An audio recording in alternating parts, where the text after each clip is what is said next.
Hello, my name is Patricia Holmes and I'm your Photoshop instructor, and we are picking up with the next chapter exercise on page 21. If you're following me in the book, I'm on page 21. So what we're going to be doing here is we are going to continue to learn about our interface, our layers, by doing some changes and doing some activities. So the first thing we want to take a look at is this particular layer. The author wants us to click onto this layer called header bar layer. And remember, you can just click on these to select them. The light blue is indicating that you're working on that layer. We can't make changes, for example, to an object unless we're on that object's layer.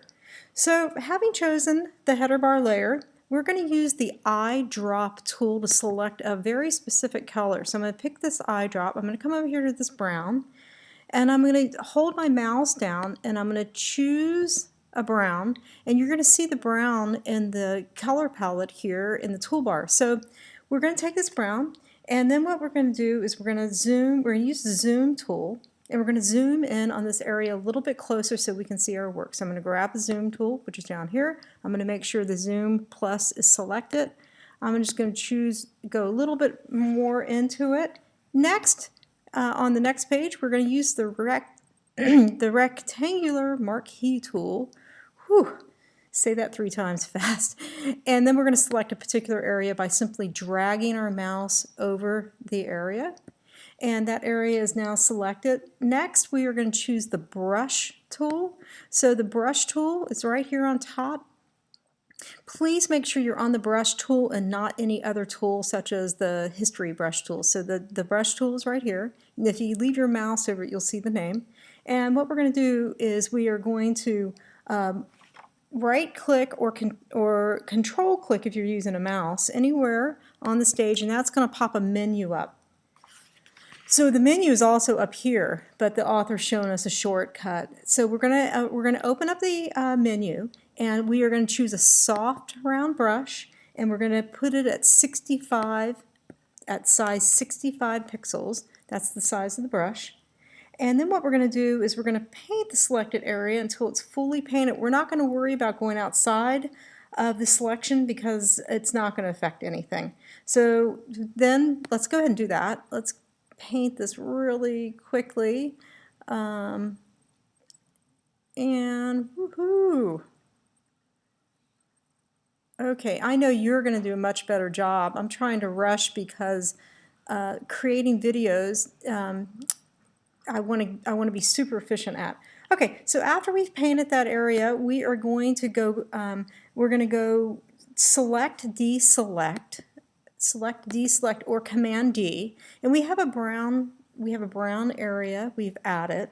And now what we're going to do is we're going to click the type tool, and by default we're going to type something brown. And so we're going to select the type tool. My computer's starting to think about this. And what I want you guys to notice is that when you select the type tool, the option bar changes. The option bar is going to change per tool. So watch the option bar, which is up here on the horizontal menu. I'm going to just change the tools, and you'll see that the option tool changes. So I'm going to go back to the text. So again, the text options will pop up. The author is asking us to choose a font, which is Myriad Pro is fine, and the size is going to be 15. So 15 is not available here, so we can actually type it in. So I'm just going to go 15. And so what we're going to do is the author's asking us to type the name Elaine Gruenke. I'm probably not pronouncing that correctly. So Elaine, Gruenke. And so you're going to notice that it automatically gets its own layer. Photoshop will create its own layer. So after we do that, we're going to hit the Enter or Return key, and the author is going to have us make a couple of changes to it, just again to introduce Photoshop. So see this very top icon over here on the toolbar? I'm going to click that. I'm going to relocate this. I'm going to move it to wherever I want. So I'm just going to use my good judgment to center it. And then what we're going to do is we're going to change the color of this. So how do we change the color of this? What we're going to do is we can come, there's a couple different ways. The author wants us to go into the swatch menu. I'm going to show you that in just a second.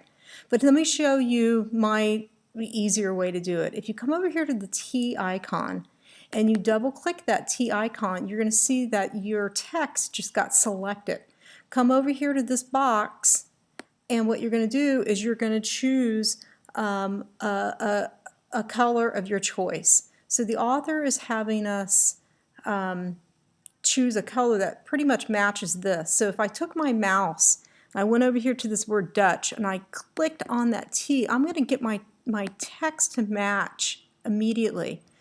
And then come over here, click just a different tool to deselect it, and that's how you can do it a real fast, easy way. The author is having us open up swatches. So if you go into Window and you go into swatches, there's a variety of colors.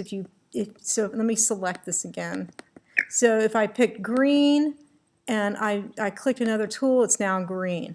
But let's say I want to go back, and the chapter 1 is going to briefly touch on this, but if I hit Command, I'm on a Mac doing this, if I hit Command Z, it's going to take me back a step. So I just hit Command Z, went back.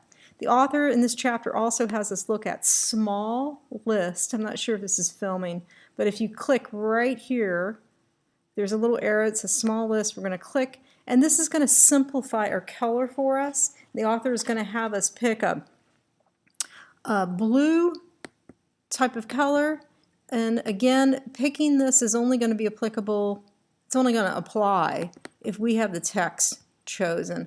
So let me come down here a little bit, and the author is going to ask us to choose more of a bluish color, and we do, and then we again click another icon to deselect the text, and then you have your change.